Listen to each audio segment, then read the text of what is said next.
এক রাত জেলে কাটাতে হয়েছে দক্ষিণী সুপারস্টার আল্লু অর্জুনকে। ইতোমধ্যেই সবাই জানেন সে খবর। পুষ্পা টুর হায়দ্রাবাদ প্রিমিয়ারে ভিড়ের চাপে পদপিষ্ট হয়ে মৃত্যু হয়েছিল এক মহিলার। আর সে ঘটনাতেই গ্রেফতার করা হয়েছিল আল্লু অর্জুনকে। গ্রেফতারের পর শুক্রবার তাকে ১৪ দিনের জেল হেফাজতের নির্দেশ দিয়েছিল তেলেঙ্গানার নিম্ন আদালত।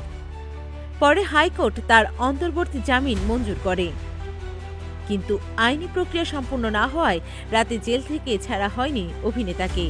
রাখা হয়েছিল হায়দ্রাবাদের চঞ্চলগৌড়া জেলে। এবিপি আনন্দের এক প্রতিবেদনে বলা হয়েছে যে রাতে আল্লু অর্জুন জেলে ছিলেন সে রাতে তিনি নাকি কোনো বিশেষ ব্যবস্থা দাবি করেননি।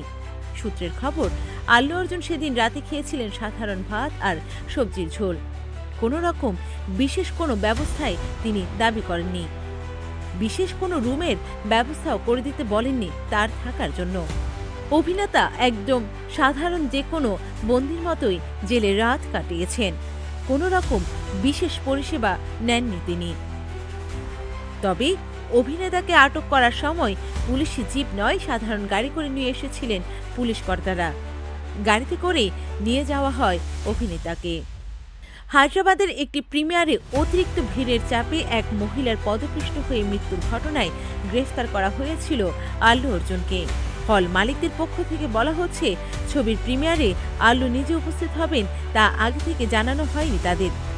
ফলে জনসমাগম সামলানোর পরিকাঠামো বা ব্যবস্থাপনা করতে পারেননি তারা। আল্লু অর্জুনের টিমের তরফ থেকে কেন পুলিশকে জনসমাগমের বিষয়ে আগে থেকে যথাযথভাবে অবগত করা হয়নি সে অভিযোগ উঠেছিল অভিনেতা ও তার টিমের বিরুদ্ধে।